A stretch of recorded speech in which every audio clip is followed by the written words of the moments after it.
कवितेचं नाव आहे दगड.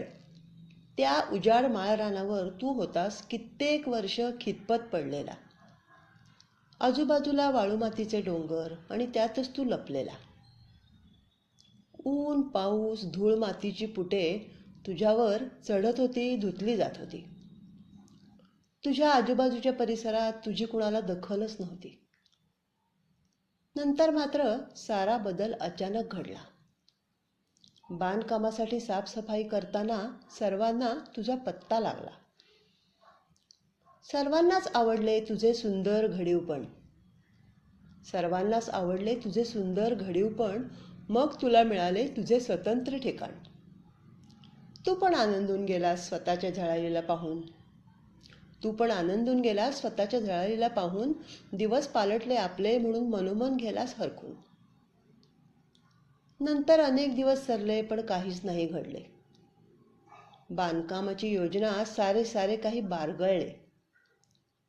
तुझ्या आनंदाला जणू गालबोट लागले.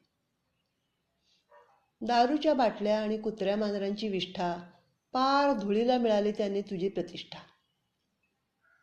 नशिबावर पण हळहळून काहीच उपयोग नव्हता.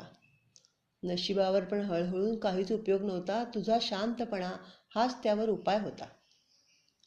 काही दिवस असेच गेले आणि परत तुझे दिवस बदलले. काही दिवस असेच गेले आणि परत तुझे दिवस बदलले. कुणा भक्ताला तुझ्यात देवाचे रूप दिसले. कुणा भक्ताला तुझ्यात देवाचे रूप दिसले. शेंदूर फासला त्याने तुला आणि रुपडेच बदलले तुझे. शेंदूर फासला त्याने तुला आणि रुपडेच बदलले तुझे. येणाऱ्या जाणाऱ्या प्रत्येकाला देवत्व जाणवले तुझे. येणाऱ्या जाणाऱ्या प्रत्येकाला देवत्व जाणवले तुझे. हळदी कुंकू आणि फुलांनी पूजन केले तुझे. नशीब पालटले तुझे आणि दुःखही आता संपले. नशीब पालटले तुझे आणि दुःखही आता संपले. तुझ्या भोवताली आता म्हणे देऊळ बांधायला काढले. तुझ्या भोवताली आता म्हणे देऊळ बांधायला काढले.